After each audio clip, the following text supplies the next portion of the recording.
And a good Thursday afternoon, everybody. Welcome to today's Daily Distinction. We have a great show today because my great friend Jay Baer is with us all the way from Bloomington, Indiana. Hey, Jay, good to see you. My man, how are you? Delighted to be on the daily program, part of Distinction Nation, distinctionnation.com, boys and girls. My good friend Thanks for Scott, the plug. Man, my good friend Scott is bringing the science to everybody every day. So good to be with you as always. Man, it's always great seeing you. I really appreciate you taking time to do this. I know you're slammed with all the things going on in your business and well, then the not slammed going to the airport, but I'm slammed with other things, right? So I missed the TSA guys. I knew them well, and they knew me. And I wonder how those guys are doing. I wonder if they're like furloughed or what? Yeah. It's so funny. Tammy and I were running some errands today, and we were like, maybe we ought to still go by the airport and apologize. I'm sorry. I know we're letting you down. We're not going anywhere. I know. It's pretty crazy. But I see you're still on brand. You're not going anywhere, but you're still wearing black. I'm still wearing plaid. We're not traveling, but you gotta keep the home fires burning. Absolutely. The brand can't change, right? I mean, you got to stay on it. That's right. Well, Jamie, I mentioned in the run up to this about your incredible book. I mean, you've got so many of them. You can see them behind you. But Talk Triggers, I got the book over my shoulder here, and I just think it's one of the. Me too. Over that. Oh, there it is. Yeah. Just got to pick a shoulder. It's one of my favorite business books of all time, and so kind of you to say thank you. Well, it's the truth, and it. I wonder what was the impetus. I mean, what was the idea that got you interested? Because let's face it, you were known as somebody that was really a guru in terms of social media and in terms of communicating in that way. And now you're talking about word of mouth. And what precipitated the writing of this book? Yeah, it's interesting. I certainly have been involved in digital marketing really since the onset of that world in 1993. And so I do have a reputation, some experiences there. But before I got involved in digital, I was involved in print. I was involved in radio. I was involved in television. My first career was in direct mail. So I kind of came from analog. So while I certainly made my bones, if you will, in digital marketing, I wasn't a digital native in the classic sense. So I think that helps from a perspective standpoint. But I'll tell you, Scott, I write all my books for the same reason and because of the same advantage that I have, which is that in addition to the work that I do as a speaker and an author, I run a consulting firm called Convince and Convert, and there's a whole bunch of people on our team, and we are a strategy firm, and we work with lots of very, very large brands on customer experience strategy, customer service strategy, digital strategy, et cetera. And what I try to do is listen closely to the questions that our clients pose to myself and our other strategists. So when I see a pattern of questions that I know can't easily be answered with a Google search, I think, well, maybe there's a there. Maybe there's a thing that should be explored. And then I typically will write a speech out of that idea. And if the presentation goes well over a period of time, I will turn it into a book. And so for Talk Triggers in particular, my good friend Daniel Lemon, who's a co-author of the book, was also our head of strategy at Convince and Convert for a time. And when he was with us on the strategy side, our joint observation was that our clients, who are, again, many of the biggest companies in the world, had gotten to the point where they had a pretty good idea, Scott, of the mechanics of marketing and customer experience. They sort of had the tactics more or less figured out, but they didn't know what to say. They kept asking us, like, well, we understand now how Facebook works. We understand now kind of about customer experience, but we don't really know what the message is. I thought, geez, if these guys who are huge corporations don't understand what their message is, then nobody knows what their message is. And then I think the other part of it, Scott, is it's almost like me purposely swinging the pendulum back. Mm-hmm. Because what really bothers me is people thinking that technology in general and social media in particular are by definition a panacea for whatever ails their marketing and communications. That if you're not good at communicating with customers and prospects, if you just throw some technology at it, it will solve your problem. And that's not true, right? It's much more about the wizard than it is about the wand. And if you don't have a story that you have given your customers to tell, no amount of technology will save you. So yes, it was a little bit interesting for me, who is a digital guy, to say the future may be non-digital, but I think it's as true as it's ever been, if not more so. I love that line. It's more about the wizard than the wand. That's very cool. Let's catch up on a couple. Hello from our friend Pam Burke. She says, hi, Ernest is watching in Texas today. Ted Stark always is here every day. Good to see you, Ted.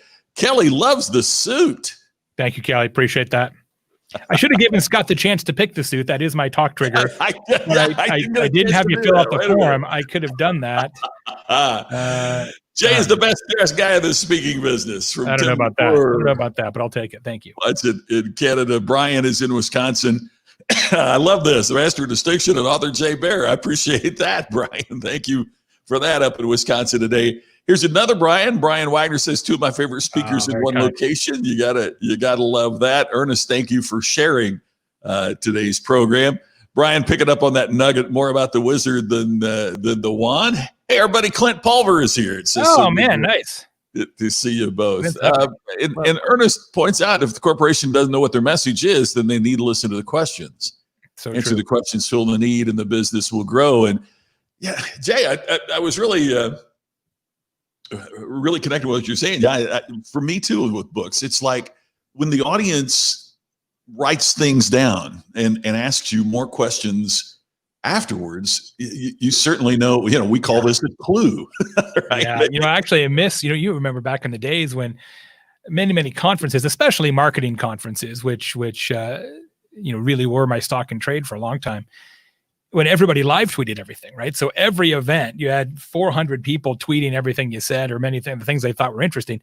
And boy, what a great market research laboratory that was. You want to get a handle on what really resonates with audiences. You want to get a handle on what their true questions are. Just read the tweets of your presentation. Now people don't do that as much. So you're a little bit robbed of that. But I'll tell you what's interesting, Scott. I don't know if you've had this experience as well. Now that, all the events are virtual, at least for now, it's the Q&A portion of a virtual event is much more of a standardized ritual than it is in a live event. So neither you nor I take questions from the audience as part of our standard kind of keynote presentation at most conferences. I will if asked. No, I don't have any problem doing it, but I don't typically work that into my 60-minute slot, nor do you. I almost always do in a virtual event. I think it's more accepted. It's just more anticipated by the audience. And I actually love it because, boy, you really learn quickly what's landing, what's not landing. You get a chance to sort of peer into the mindset of the audience, which then creates some nuggets and some artifacts that then can be used to make the presentation better, or even to figure out what the next presentation may be. And I'll tell you, I have had more ideas for new presentations and or new books since we went all virtual than I had in the previous 2 years.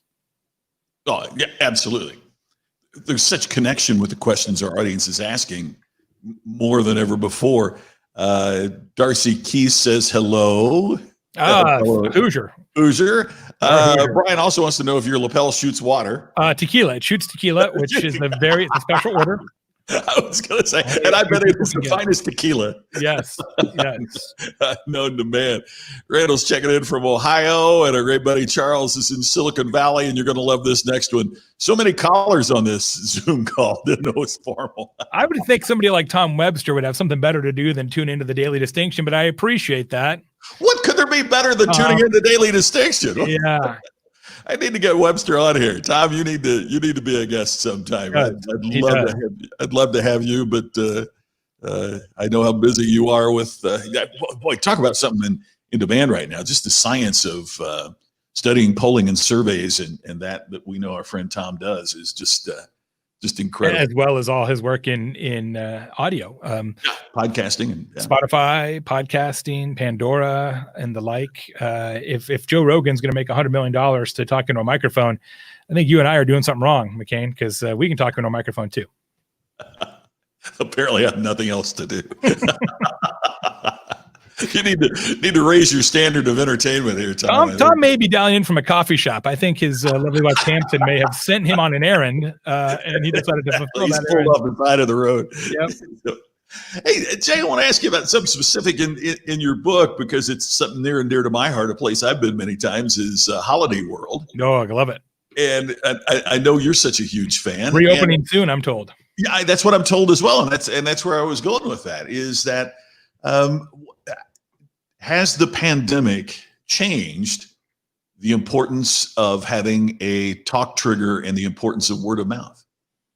The importance of word of mouth, categorically, no doubt, because how else are people going to find out about stuff? A lot of the other ways of marketing and communications that we were relying upon pre-pandemic have atrophied in effectiveness or in availability in some ways. And I think right now, where all the things that we used to take for granted, you can't take for granted anymore. Things that were very, very basic, like, are you open? Things like, what do you sell and for how much? Things like, is it safe to go here, right? These are questions that we didn't ask not that long ago and now have to be asked by every customer of every business. And so one of the things I've been thinking about is this notion that every organization has to rewire its relationship with every customer. You have to re-educate, you have to repackage, you have to reintroduce, you have to retrain, and you have to really reacquire the customers that you used to have. And that is no small task. In fact, I would write a book about that and a speech about that. But I think by the time I got it done, I'm not as nimble as a couple of our friends who have already published books about pandemic marketing. I would go that route, but I don't think it's got enough of a shelf life, so to speak. But ultimately, what is the case now, Scott, is that every business has to republish the ultimate FAQ about everything having to do with that business, right? Like, every question has to be re-answered. And then that new frame of reference has to be passed along by customers. So I don't know that a talk trigger per se, which again is an operational choice designed to create conversation. I don't know that a talk trigger per se is more important post-pandemic, but word of mouth and making sure your customers understand the next normal is, I think, existentially important. Fascinating. Yeah, you're so true. But so right. I was thinking about all the times that we've gotten online just to see if the store is open. Yeah. Or are masks required? Who would ever thought you'd look up, are masks required? Yeah, are masks required? Yeah. I mean, there's some Google searches now. You're like, what? Right? Yeah. Are masks required? Right? Do they have takeout? Or do they still have takeout booze? That's the one that everybody hopes will persist. Webster says he's at the Red Sox. At the Red Sox games. He's the only one. No wonder he has time to be watching us, because it's going to be a while. He's in right field, not in the bleachers. He has all of right field to himself. Yes, exactly. He's playing right field today, maybe. Entirely different businesses from retail to restaurants that we did pre-pandemic. So it's going to stay. Yes, you're right. We had that same conversation this morning with my wife, Allison. And this was not a purposeful reshuffling of the cards. It just worked out, to Tom's point. But since pandemic, we have sort of just slowly creep back into services that we might procure from our local community here in Bloomington, Indiana. But as luck would have it, she and I each now have different haircut people than we had previously. We have a different chiropractor than we had previously. We have a different massage person than we had previously, different car wash person, different painter, because I think our painter got sick and moved or something. And so, like, you have you got your guys, right? And you have your ecosystem of people that help you live your life. And a lot of that is like shook up in a magic 8-ball now. And you got a whole new cast of characters, sometimes because people have gone out of business, unfortunately, or they're unable to reopen, or whatever the circumstances are. Same is true with my son. My son was matriculated at Drexel University, decided, not solely because of the pandemic, but it didn't help, to now stay home and transfer to Indiana University here at home. So I think everybody's preconceptions, in a lot of ways, their patterns have been manifestly affected. And Tom's right. Some of that's gonna swap back the other way, and some of it never is. Tom studies podcasting, as we talked about, and there's been lots of evidence, mostly from Tom and his team, to illustrate that podcast listening has gone down for some types of shows dramatically, because people don't have the commute, they don't have the treadmill, they don't have the airplane time, they don't have the listening windows, if you will, that they used to. And that's what interests me too about this live stream. I think part of the reason we have some anywhere between 1,000 and 2,000 viewers every day, is because people are in front of their computers and laptops more. Yes. Right. And it's typing angry comments on Facebook. They're here every day. They're here anyway. So they might as well, might as well jump on this. Right. But it's been very fascinating to see. I've got a new book coming out in August. And one of the decisions that the publisher has made is to have me go back and insert some post-pandemic insights into it. And it's going to, I just saw the new cover design today, and it's just, they kept the same cover. They just have a strip across the top that says "Designed for the Post-Pandemic Marketplace." Wow. Yeah. That's a smart positioning. Well, let's hope so. I guess we'll. Now, the talk trigger is about creating conversation. Well, yeah. What I would do is see if you can work with your publisher to have a free bottle of hand sanitizer incorporated into the cover of the hardback. I love that. Little key ring, one of those little squeeze bottles. Much like the author, this book has been dipped in alcohol. 100% safe reading. Well, but the funny thing about it is, in terms of the customer experience, because the title of this one, I've talked about the ultimate customer experience for years, but I've never had a book with that title. But the funny thing about it is, for example, Tammy and I don't know if you and Allison have been out to a restaurant yet there, but not yet. Tammy and I went out for our first time. Nice. And, it's kind of funny, the difference in the experience when you cannot see the smile of the server.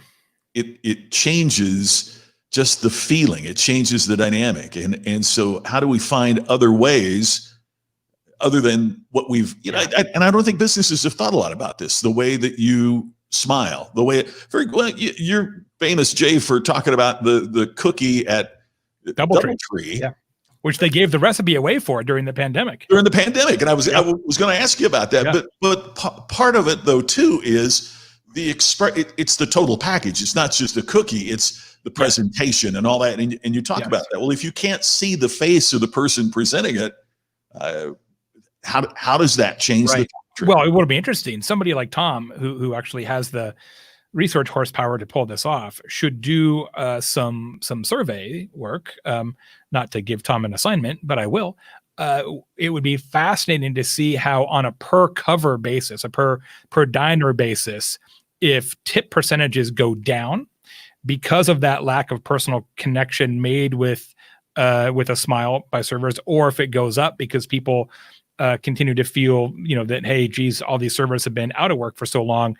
Let's try and make up for lost time and sort of over tip as a result. It'd be fascinating to see what that looks like. Yeah.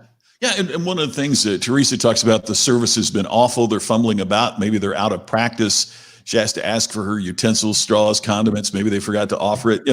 It's interesting to me that, so when Tammy and I were, and just anecdotal, but when Tammy and I, we were having dinner at Del Frisco's, and we go to, it's kind of like how Sullivan's was for us in Indy, it's kind of the place that we go to. And our favorite bartender wasn't there. Well, come to find out, he comes in with 4 other people to dine. And we had a quick conversation with him. He said, and he's the most senior bartender. Well, they haven't asked me back yet.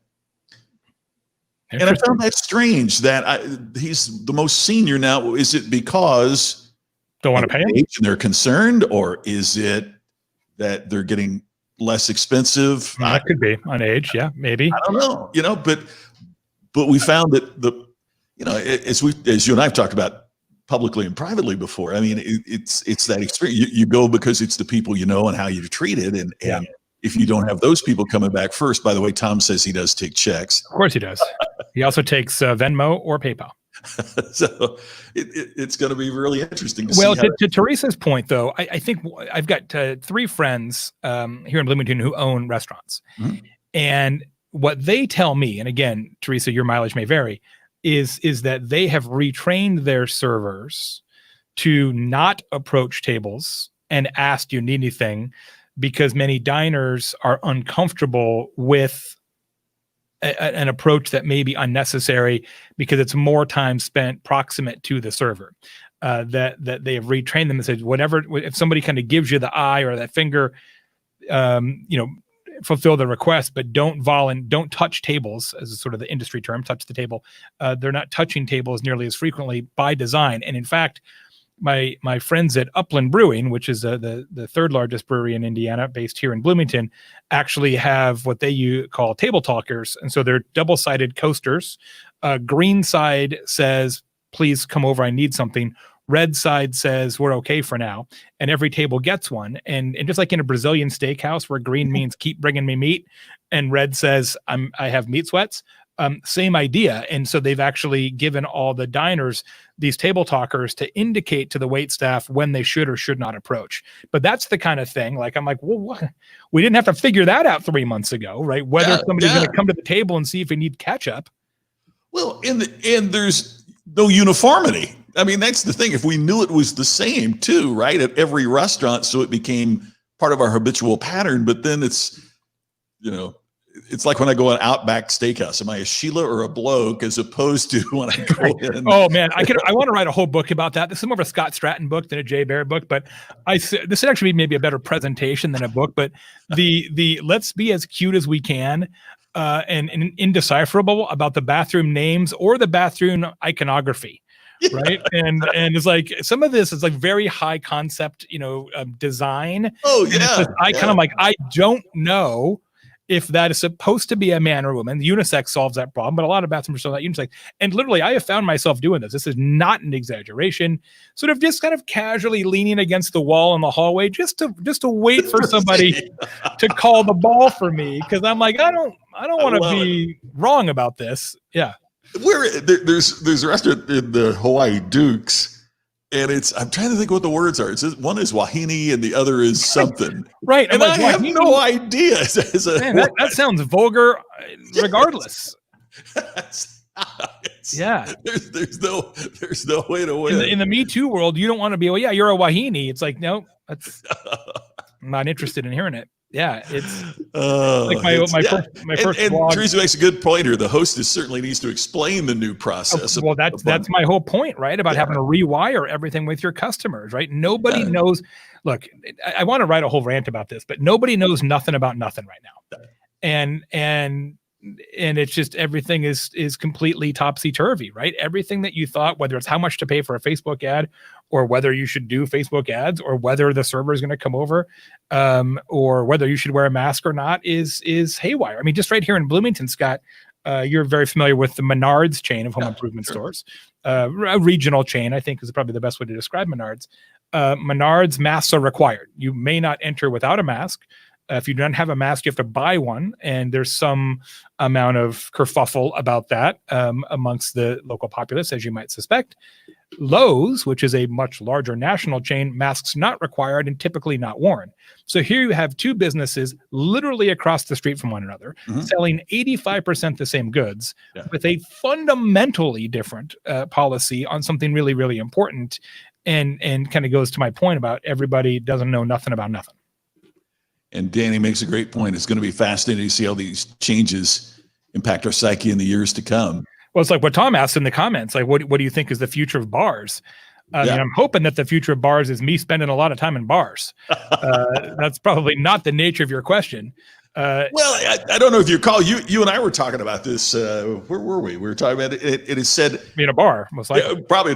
No, but one of the things that was said was, I miss it. I can get the alcohol at home. It's not that I miss the drink. Yeah, well, Tom had a really powerful comment about that in Facebook a few weeks ago. That it's not about the cocktail; it's about the moment. It's about the atmosphere. It's about the circumstances. And I couldn't agree more. Although you mentioned that you and Tammy have been back to some restaurants, and we have not yet. Not for. Yeah. And we've only been the one time. Yeah, it's not I'm not really afraid or anything. Cases are really low here now in Monroe County. Thankfully, that wasn't the case for a bit, but I think we're in pretty good shape. Knock on wood. But I got to tell you, I got a nice house, and I have another house that I can go to on a lake, and I'm not really bummed out by getting good food delivered or takeout. And it also, I save money that way, which sounds crazy getting takeout all the time, but I'm drinking booze at my prices instead of their prices. Yeah. So instead of buying wine at wine list prices, I have wine. And so I can go get a steak and I can go get takeout from the steak place, drink my wine, and I'm actually making money. So we are probably spending as much time and money at restaurants as we ever did, just not inside a restaurant. And I'm actually okay with that and hope it continues. And I also love, as many people do, the ability now to order cocktails to go. Many of our favorite restaurants here in Bloomington have now the cocktail kits that you can take out, or a good place that we like a lot has a deal where if you buy a steak, you get a bottle of Cabernet. And I'm like, well, that's a smoking deal. Let's keep that up. So it's interesting. The smart businesses are fundamentally repackaging and repricing their services. We've certainly done that at Convince and Convert on the consulting side.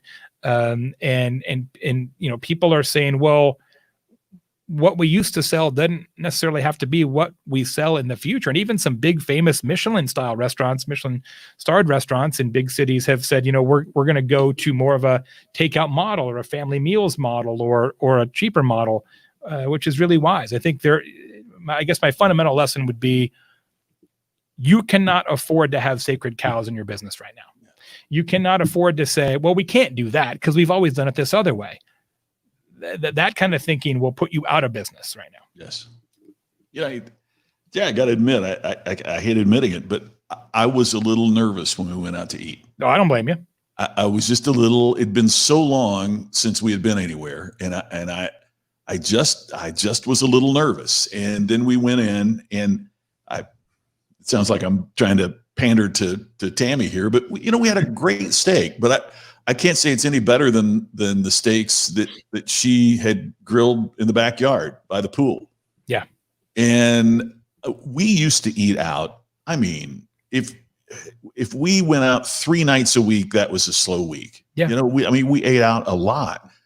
And we're all of a sudden looking at our personal bank account going, wow, there's so much more left in here this month, because we haven't been buying a $80 or $100 bottle of wine. We've been buying a $20 bottle of wine yes. Total Wine's everybody's friend right now. Absolutely. And it's just, I wonder what the future is going to be, because when you not only match how we've learned that, but match that the restaurant experience is different. It seemed at one of our favorite places, it seemed very sterile because of the distancing in terms of how people were seated, the servers wearing masks, we ask ourselves a lot, hey, was it really worth with tip $250 here tonight when we could have gotten by for $70, whatever, I don't know, at home, and had a comparable meal and a comfortable experience. I don't know. It's going to be, and there's a lot of businesses that way too. I mean, we went to the local car dealership, and when your car salesperson is wearing gloves and a mask and spraying down the wheel before he'll let you take it for a test drive. Yeah, strange, right? And won't ride with you because of distancing. So, which means as you're driving the car, you can't ask questions. I mean, there's a whole lot of things that are challenging there. Yeah, I don't see how they can keep you from taking the car. I'm off to Mexico. How far could I get away? Unfortunately, it's an electric car, so not very far. You can get a not fully charged electric car. So yes, and with your air conditioning all the way, I'm at about 185 miles. Not exactly. You're a Tesla guy. As sharp as those things are, they probably could have hit a button and it would just gone back to the dealership. They probably can, actually. That's true. Yeah. Yeah. Well, Jay, I appreciate your time. We're just about out of time. What's to tie a ribbon around the package? What's a final comment that you would make to folks about what they need to be thinking and processing? Because what they think is going to determine, it's the first step to determining what they do. What's some insights you'd give us? My advice is this: it doesn't matter what your business is. You need to spend some time writing down, literally write it down, the 50, and it probably is 50 questions that your prospective customers have about your business right now. Everything. Are you open? Do you require masks? What does it cost? What do you sell? What if I don't like it? Et cetera, et cetera, et cetera. and then methodically and systematically answer those questions in as many places as you possibly can. Because right now, and you described it very eloquently, and I think very honestly, Scott, that your own unease about even going to a restaurant, and a restaurant you've been to many, many, many, many times, everybody has that unease. And what that unease, that feeling that you feel in your heart and in your head, that is dissonance. And one thing I've learned in my long career is that dissonance creates an obstacle to purchase. So you want your customers to come back. You want to make money in these uncertain times. You have to close the gap between what customers know and what they need to know. And you need to do it as quickly as possible and as comprehensively as possible. The FAQ is your friend right now. I love that, Jay. Thank you so much. That's great advice. Get out pen and paper, write down the 50 questions that your customers have about your business right now, right? Write it down. And it's questions you never would have thought of before. Like, oh, isn't it the truth? Do you have parking? Like, I mean, like just crazy stuff, right? I mean, things that you never, ever would have thought of. Oh, before. It's one of the debates going on right here in Vegas right now. You know, some of the hotel, because the casino is just reopened today. Yeah. Some have valet parking and the wipes, and so they're going to wipe everything down. Others refuse; they close down valet parking so that nobody is getting in your car but you. Yeah, and it's different on a per casino basis. That's the part that's even puzzling, right? If it was, look, okay, we know that all casinos do it this way, or all restaurants, or all barbers, or all name your business, fine, but it's circumstantial to my Menards versus Lowe's example a moment ago. So nobody knows nothing about nothing. And you got to solve that problem for them. I've been thinking about how many people are slowly crawling, driving past the front of their favorite casino on the strip today, just looking to see if there's anybody in there. Yeah. And there's the other thing. We tend to be attracted to the busy places. Yes. Right. We want to go to places that are busy because you want to be with other people.